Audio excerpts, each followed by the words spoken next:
Picture this. We're diving deep into the shadows today. The source material for today's explainer feels like something ripped straight out of a classic, hard-boiled detective file. We're looking at The Strawberry Setup, Survival in a Garden of Betrayal. It is a gritty, atmospheric nightmare. Honestly, it's a story of pure innocence that almost gets completely crushed by a very dark underworld.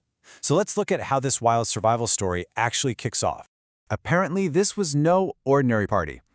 Just let that sink in for a second.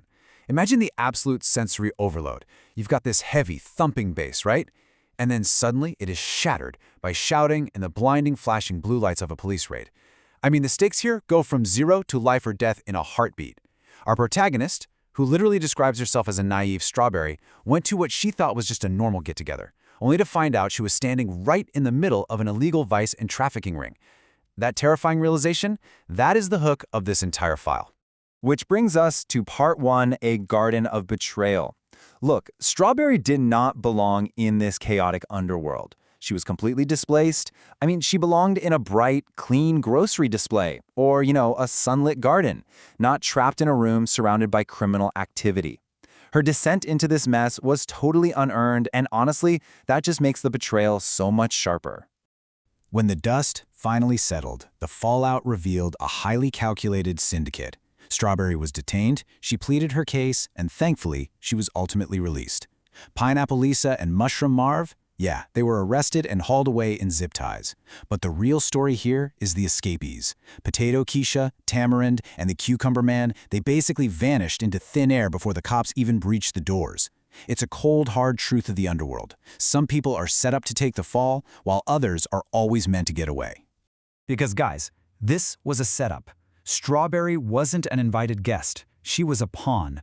She was framed by Potato Keisha, someone she had literally just met at a club, and deliberately photographed with the Cucumber Man. She was set up by people she thought were friends and used as a literal prop to manufacture a false narrative while the real criminals made their escape. It's wild. So, moving into Part 2, the backseat confessional. By some absolute stroke of luck, or maybe the officers just saw right through the setup and believed her desperate pleas, Strawberry avoids the zip ties. She goes from this chaotic, screaming reality of a raided compound into the heavy, thick, awkward silence of a police cruiser getaway. She traded that neon-lit nightmare of bass and betrayal for the hard, protective shell of a Ford Interceptor. But, it wasn't exactly a cozy sanctuary yet. The air inside that cruiser is suffocating. It's this mix of cheap pine air freshener, stale coffee, and that sharp, chemical smell of standard-issue vinyl seats. She's physically safe, sure, but she feels completely exposed, dirty, and profoundly naive as those heavy tires crunch over the broken glass in the driveway. She's just staring at the blurred reflection of her terrified face in the window, her heart hammering along to the cold, mechanical voices on the police dispatch radio. And then the silence breaks. "Are you doing okay back there, kiddo? You're still looking a little green around the stem." That is Officer Benson. In a world that just showed Strawberry its absolute ugliest face, Benson brings this surprisingly gentle, grounding warmth. His deep, soft-spoken voice just cuts right through her panic and the terrifying static of the radio. At this moment, he isn't just a cop, he's actively shielding her from the fallout. And Benson is the one who finally connects the dots for her. It was a classic distraction technique. You use an innocent person's presence to buy time for the actual perpetrators to slip out the back unnoticed. Benson explains that Potato Keisha and Tamarind taking those specific pictures with the Cucumber Man, that was a highly calculated move. They manufactured an innocent distraction, leaving poor Strawberry holding the bag and facing the flashing blue lights while they slipped off into the shadows. The folks who run those rings, they're pros at finding innocent people to use as shields. It is a chilling psychological reality. In the criminal underworld, they don't see friends, they see targets. They see human shields. Benson explains that, in his line of work, you learn to spot the players and the victims pretty quickly. Strawberry wasn't stupid. Actually, scratch that. She was just too trusting. She was preyed upon by absolute professionals. Part 3, Sanctuary in the City. The mood in the car finally starts to shift from this tense vulnerability to a quiet, mutual understanding.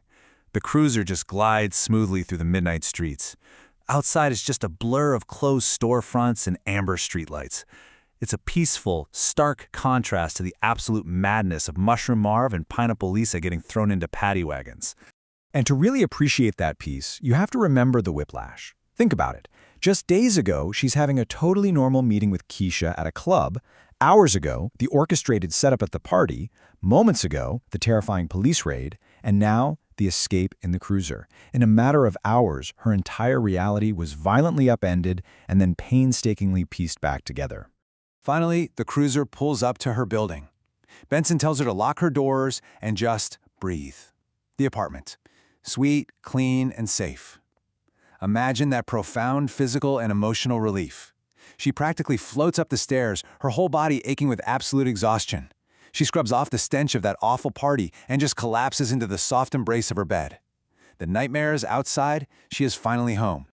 But you know, in a noir story, the past never really stays outside, does it? Part 4, The Unwanted Interruption. Just as her heavy, groggy eyes begin to close, just as the tension finally leaves her muscles and the sheer exhaustion takes over. Bizz. Bizz. The hard-earned quiet of that bedroom is completely shattered, a sharp, jarring vibration in the dark. It's the kind of sound that instantly brings all the terror rushing right back into the room. She reaches out with a trembling hand, the phone screen illuminating the dark room. Caller ID, Potato Keisha. No way. The stomach-dropping dread of the past returning just completely washes over the scene. Disbelief and absolute disgust lock her in place. After leaving her to take the fall? After the setups, the lies, and the raid, what could she possibly want? It highlights this universal vulnerability of misplaced trust, doesn't it? Because you can wash off the dirt, you can double lock your doors, but sometimes the betrayal still finds a way to ring your phone in the dead of night. So what would you do if you saw that caller ID?